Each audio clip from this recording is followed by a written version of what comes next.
ആഗ്രഹങ്ങളോടും ത്വരകളോടും ഉള്ള സ്നേഹം, ഒരു പ്രേമം, അത് വല്ലാത്തൊരു അലങ്കാരമായി അവർക്ക് തോന്നിച്ചു. ഇന്ന് ആയത്ത് എനിക്ക് ഓർമ്മ വന്ന സന്ദർഭം, കോഴിക്കോട് എയർപോർട്ടിൽ നിന്ന് എമിഗ്രേഷനൊക്കെ കഴിഞ്ഞു, എയർ ഇന്ത്യ ഫ്ലൈറ്റിൽ കയറി. പലപ്പോഴും ഫ്ലൈറ്റിൽ കയറുമ്പോൾ നിങ്ങൾക്ക് ഉണ്ടാവുമെന്നറിയില്ല, നമ്മളെപ്പോലത്തെ ആളുകൾ എപ്പോഴെങ്കിലും വരുന്നതായോണ്ട് പ്രത്യേക ഒരു പടച്ചോനെ പേടിയൊക്കെ ഉണ്ടാവും. അങ്ങനെ ചില ആളിലൊക്കെ ചെല്ലി അങ്ങനെ ടേക്ക് ഓഫ് കഴിഞ്ഞു. കുടിക്കാൻ കൊണ്ടുവരാൻ തുടങ്ങി. എൻ്റെ തൊട്ടിപ്പുറത്തിരിക്കുന്ന ചങ്ങായി ആദ്യമായിട്ട് വരുന്നതാണ് ഇങ്ങോട്ട്, തേരയിലങ്ങോട്ടാണ് വരുന്നത്. അപ്പം അവന് ഒരു വല്ലായിക ഉണ്ട്, ആദ്യമായിട്ട് കയറുന്നതാണ്. ഫ്ലൈറ്റിൻ്റെ അടുത്ത് വന്നു, സീറ്റിൻ്റെ അടുത്ത് വന്നിട്ട് മറ്റേ ബോഡി പാസിൻ്റെ ആ കഷ്ണം അതൊക്കെ ഇങ്ങനെ മാറി മാറി ഒന്ന് നോക്കി, എന്നിട്ട് എൻ്റെ മുഖത്തേക്ക് നോക്കി, നിങ്ങളുടെ സീറ്റ് അതെന്നാന്ന് ചോദിച്ചു. കഴിഞ്ഞു, അവൻ അവിടെ ഇരുന്നു. അതിൻ്റെ അപ്പുറത്തിരിക്കുന്ന ആള് ഒരുപാട് തവണ പോയി വന്ന് പരിചയമുള്ള ആളാണ്. അയാൾ കയറുമ്പോൾ തന്നെ മുഖം ഭയങ്കര വിഷമവും എന്തോ കാണുമ്പോൾ നമുക്ക് തന്നെ ടെൻഷനാവുന്നുണ്ട്. അപ്പോൾ ഡ്രിങ്ക്സ് കൊണ്ടുവന്നു. ഡ്രിങ്ക്സ് കൊണ്ടപ്പോൾ പല ആളുകളും പറയണത് കേട്ടിട്ടുണ്ട്, എയർ ഇന്ത്യയിൽ കള്ള് കൊടുക്കും.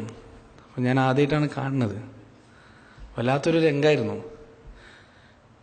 ഒരുപക്ഷെ കുറേ വട്ടം കണ്ട് പരിചയമായതുകൊണ്ട് നിങ്ങൾക്ക് വലിയ കാര്യമായിരിക്കില്ല, പക്ഷേ അത് കാണുമ്പോൾ പലപ്പോഴും ഇങ്ങനെയുള്ള കാര്യങ്ങളെ വിമർശിച്ച് സംസാരിക്കുമെങ്കിലും ഒരിക്കലും നേരിട്ട് കണ്ടിട്ടുള്ള ഒരു പരിചയമില്ലാത്തതുകൊണ്ട് വല്ലാത്തൊരു അമ്പരപ്പുണ്ടായിരുന്നു, വല്ലാത്തൊരു ഭയവും വല്ലാത്തൊരു പേടിയും. കാരണം ഏറ്റവും രസകരമായ കാര്യം അതല്ല, എന്താണെന്നറിയോ, ഈ ചങ്ങായി ഒരു ഗ്ലാസ് ഒഴിച്ചു കൊടുത്തു, എന്നിട്ട് അത് കുടിച്ചു, വീണ്ടും വാങ്ങി കുടിച്ചു, എന്നിട്ട് വീണ്ടും വാങ്ങി കുടിച്ചു. കുറച്ച് ബാക്കി ഉണ്ടാകുമ്പോൾ ഫ്ലൈറ്റ് എന്തോ ചെറുക്ക് ചെയ്തു, ഇങ്ങനെ മേഘത്തിൻ്റെ ഇടയിൽ പൊട്ടി ചെറുക്ക് ചെയ്യല്ലോ, അതും കയ്യിൽ പിടിച്ചിട്ട് ലാ ഇലാഹ ഇല്ലല്ലാഹ് എന്ന് പറഞ്ഞു. വെറുതെ പറയല്ല, ചിലപ്പോ അതിന്റെ ഒരു കിക്കിലായിരിക്കും, എന്താണെന്ന് അല്ലാഹു അഅലം. അപ്പോ സഹോദരങ്ങളൊന്ന് ആലോചിച്ച് നോക്ക്, അല്ലാഹു സുബ്ഹാനഹു വ തആല ഖുർആനിൽ പറഞ്ഞ സുയ്യിന ലിന്നാസി ഹുബ്ബുശ് ശഹവാത്ത്, ഈ ഇച്ഛകളോട് മനുഷ്യനുണ്ടാകുന്ന ഒരു തരത്തിലുള്ള പ്രേമവും ഒരു തരത്തിലുള്ള ആഗ്രഹവും. നാട്ടിലുള്ള കുട്ടികള് പലപ്പോഴും പറയുന്നത് കേട്ടിട്ടുണ്ടോ, അവരുടെ കൂട്ടുകാരെ കുറിച്ച് വളരെ അഭിമാനത്തോടു കൂടി പല കുട്ടികളും പറയും, എന്താണെന്നറിയോ, ഓൻ വലിയ കളിക്കാരനാണ്, ഓൻ ഭയങ്കര കളിക്കാരനാണ്. ഈ കളിക്കാരൻ എന്ന് പറയുന്നത് ഉദ്ദേശിക്കുന്നത് എന്താണെന്നറിയോ, ഈ കളിക്കാരൻ എന്ന് പറയുന്നത് കൊണ്ട് ഈ ചെറുപ്പക്കാർ അഭിമാനത്തോടുകൂടി കളിക്കാരൻ എന്ന് പറയുന്നത് കൊണ്ട് ഉദ്ദേശിക്കുന്നത് എന്താ അറിയോ? ആലോചിക്കണം സഹോദരങ്ങളെ, രക്ഷിതാക്കളായ നാം വളരെയധികം ചിന്തിച്ച് കരയേണ്ട ഒരു കാര്യമാണ്. ഓന് 4 ലൈനെങ്കിലും ചുരുങ്ങിയതുണ്ടാവണം, സദാസമയം മൊബൈലിൽ കുത്തിക്കൊണ്ടിരിക്കണം. നിങ്ങൾ കണ്ടിട്ടുണ്ടോ നമ്മുടെ മക്കളുടെ ഫോൺ? പലപ്പോഴും നാട്ടിൽ ഞാൻ എൻ്റെ അനുജന്മാരുടെ ഫോൺ എടുത്ത് പലപ്പോഴും ചെക്ക് ചെയ്യാറുണ്ട്. എൻ്റെ 5 കസിൻസ് മച്ചിരന്മാരൊക്കെ ഉണ്ടാവുമല്ലോ, അവരുടെ ഫോൺ ഞാൻ എടുത്ത് ചെക്ക് ചെയ്യും. അപ്പോൾ ആദ്യം അത് കണ്ടിട്ട് ഞാനും ഇപ്പോൾ പഠിച്ചു, ഇങ്ങനെ ഒരു പാറ്റേൺ ഉണ്ടാവല്ലോ, ഞാനിപ്പോൾ വെറുതെ ഇരുന്നാണ്, ഇതിലൊന്നുമില്ല. അപ്പം ഇങ്ങനെ ഒരു പാറ്റേൺ ഉണ്ടാവും. അപ്പോൾ കുറേ ചോദിച്ച് പഠിപ്പിച്ച് കഴിഞ്ഞാൽ ആ പാറ്റേൺ എന്താണെന്ന് പറഞ്ഞുതരും. പിന്നെ വാട്സപ്പ് തുറന്നു കഴിഞ്ഞാൽ അതിൽ വേറെ നമ്പർ കോഡ് ഉണ്ടാവും. ഇവൻ ആരാ? അമേരിക്കൻ ആണവ നിലയത്തിന്റെ സംരക്ഷകനും. ഇത്ര വലിയ പ്രൈവസി ജീവിതത്തിൽ കൊണ്ടു നടക്കാൻ സഹോദരങ്ങളെ എന്താണ്? അതാണ് ഞാൻ പറഞ്ഞത്, കുട്ടികൾ യുവാക്കളുടെ മനസ്സിൽ തിങ്ങി വിങ്ങുന്ന ദുനിയാവിനോടും ആഗ്രഹത്തോടുമുള്ള ത്വര പടച്ച തമ്പുരാൻ ജീവശാസ്ത്രപരമായി ശരീരത്തിൽ ഉണ്ടാക്കിയ കാര്യങ്ങൾ, ആ കാര്യങ്ങൾ മൃഗീയ തൃഷ്ണയോടുകൂടി പുറത്തേക്കെടുത്ത് പ്രകടിപ്പിക്കുന്ന, അത് പുറത്തേക്ക് കാണിക്കുന്ന വൃത്തികെട്ട ഒരു കല, അതിന്ന് ഏറ്റവും കൂടുതൽ മോഡേണിറ്റിയായി മാറി. അതില്ലാത്ത യുവാവ് ഒന്നിനും കൊള്ളാത്ത ജമനി ഗണേശനായി മാറി, അല്ലേ? നിര്യാണിക്ക് മേലെ പാൻറിട്ട് താടിയൊക്കെ വെച്ച് നടക്കുന്ന യുവാക്കൾക്ക് കേൾക്കേണ്ടി വരുന്നത് എന്തൊക്കെയാണ്? ആരും അടുപ്പിക്കൂല, ആരും കൂടെ കൂട്ടൂല. എൻ്റെ നാട്ടിലൊക്കെ അങ്ങനെയുള്ള ആളുകളെ വിളിക്കുക ജമിനി ഗണേശന്മാരെന്നാണ്. നിങ്ങൾക്കറിയുമെന്നറിയില്ല ജമിനി ഗണേശൻ.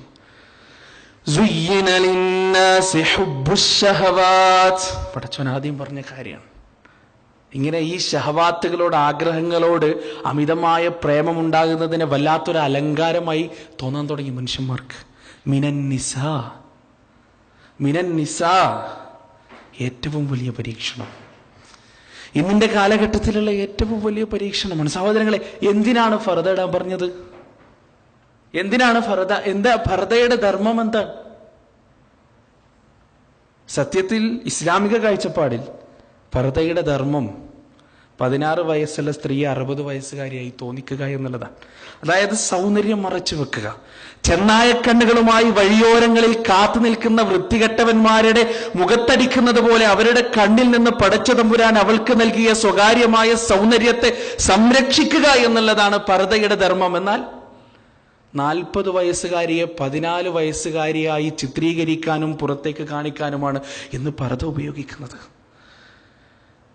നിങ്ങൾക്കറിയോ, തലശ്ശേരി കണ്ണൂർ ഭാഗങ്ങളിലൊക്കെ, തലശ്ശേരി കണ്ണൂർ എൻ്റെ നാടിനെ കുറിച്ചല്ല എനിക്കറിയുള്ളൂ, തലശ്ശേരി കണ്ണൂർ ഭാഗങ്ങളിലൊക്കെ ഒരു സിനിമ ഇറങ്ങിയിരുന്നു, തട്ടത്തിന്മറയത്ത് എന്ന പേരുള്ള സിനിമ. ആ സിനിമ ഇറങ്ങിയതിന് ശേഷം തലശ്ശേരി കണ്ണൂർ ആ ഭാഗങ്ങളിലൊക്കെ മുസ്ലിം പെൺകുട്ടികൾ എന്ന് പറയുന്നത് ഒരു വീക്ക്നെസ് ആയി മാറി. എല്ലാ സമുദായത്തിൻ്റെയും. വെറുതെ പറയല്ല. നിങ്ങൾ ട്രെയിനിൽ കയറിയാലും ബസ്സിൽ കയറിയാലും പൊതുനിരത്തിൽ നിന്നാലും എവിടെ നിന്നാലും ഏതെങ്കിലും ഒരു മുസ്ലിം കുട്ടി അതിലെ നടന്നു പോയാൽ പിറുപിറുക്കാത്ത ചുണ്ടുകളില്ല, പിറകെ പോകാത്ത കണ്ണുകളില്ല. സഹോദരങ്ങൾ, എന്താ കാരണം? മറ്റുള്ള കുട്ടികളൊക്കെ കളർഫുൾ ഡ്രസ്സൊക്കെ ഇട്ട് പോകുന്നുണ്ട്. പക്ഷെ മുസ്ലിം കുട്ടികൾ എങ്ങനെയാ? കറുത്ത പർദ, കാർമേഘത്തിന്റെ ഇടയിൽ ഉദിച്ചു നിന്ന ചന്ദ്രനെ പോലെ വെളുത്ത മുഖം വളരെ വ്യക്തമായി കാണും, അല്ലേ? പലപ്പോഴും കേട്ടിട്ട് നീരസത്തോടുകൂടി മുഖത്തേക്ക് നോക്കേണ്ട അവസ്ഥ ഉണ്ടായിട്ടുണ്ട്. ഒരു ദിവസം ട്രെയിനിൽ ഫറൂഖ് കോളേജിലേക്ക് പോകുന്ന സമയം ട്രെയിനിലിരുന്നപ്പോൾ ഒരു പെൺകുട്ടി കയറി വന്നു. കുറച്ചപ്പുറത്തിരുന്നു. മുന്നിലുണ്ടായിരുന്ന 2 ഹിന്ദു യുവാക്കൾ നോക്കിയിട്ട് അമ്മച്ചിക്കുട്ടി വരുന്നുണ്ട്, അതാണ് എന്താണ് പറയണതെന്ന് ചോറ് തിന്നുന്ന ബുദ്ധികൾ എല്ലാവർക്കും മനസ്സിലാകും. നീരസത്തോടു കൂടി ഒന്ന് മുഖത്തേക്ക് നോക്കി. അള്ളാഹു അല നിർത്തി. എന്താണെന്നറിയില്ല, ചിലപ്പോൾ NDF ആരെന്ന് വിചാരിച്ചിട്ടായിരിക്കും, താടിയൊക്കെ കണ്ടിട്ട്. പിന്നെ ഇങ്ങനെ ഒരുപാട് പരീക്ഷണങ്ങൾ കൊണ്ട് ബുദ്ധിമുട്ടുന്ന ഒരവസ്ഥയാണ് ഇന്ന് നാട്ടിൽ. വല്ലാത്തൊരവസ്ഥ. ഞാൻ തുടക്കത്തിൽ ഓതി വെച്ച ആയത്ത്, അള്ളാഹ് ഇതൊക്കെ കണ്ടുകൊണ്ട് തന്നെയാണ് ആ കാലഘട്ടത്തിൽ നമ്മോട് പറഞ്ഞത്, ഇഅ്ലമൂ അന്നമൽ ഹയാത്തുദ് ദുനിയാ ലഇബുൻ വലഹു വസീനത്തുൻ വതഫാഖുറുൻ ബൈനകും വതകാസുറുൻ ഫിൽ അംവാലി വൽ ഔലാദ്. സുബ്ഹാനല്ലാഹ്. അള്ളാഹ് പറയാൻ, അറിഞ്ഞുകൊള്ളണേ മുഅ്മിനീങ്ങളെ, മനസ്സിലാക്കണേ മുഅ്മിനീങ്ങളെ, ഈ ദുനിയാവെന്ന് പറയുന്നത് കേവലം കളിവിനോദം മാത്രമാണ്. വതഫാഖുറുൻ ബൈനകും വതകാസുറുൻ ഫിൽ അംവാലി വൽ ഔലാദ്. അല്ലാഹു സുബ്ഹാനഹു വ തആല തന്ന ധനം കൊണ്ട് പരസ്പരം പെരുമ നടിക്കലാണ്. അവനേക്കാൾ വലുത് ഞാനാണെന്ന് കാണിക്കാനുള്ള ശ്രമമാണ്. നമ്മുടെ നാട്ടിലൊക്കെ ഇപ്പുറത്തെ വീട്ടിൽ